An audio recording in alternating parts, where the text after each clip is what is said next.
Au football, une des stratégies mentales qui me permet de progresser le mieux, c'est l'ancrage. C'est une image mentale qui me permet de refocus et de me concentrer sur l'instant présent.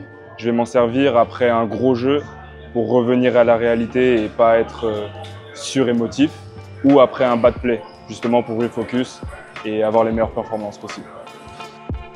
Le défi auquel Lucas fait allusion, c'est l'habileté d'être capable de se reconcentrer soit après une erreur ou un gros jeu. C'est un défi de taille pour beaucoup d'étudiants athlètes dans leur sport respectif, mais aussi pour la plupart des gens dans la vie quotidienne. Un outil que la science suggère, c'est d'avoir quelque chose qui est planifié en amont. Si on n'a rien de planifié, le cerveau va juste repartir dans ce qui est connu, ce qui est confortable, c'est-à-dire soit les mécanismes d'évitement ou soit dans l'espèce de cercle un peu débilitant de l'autocritique.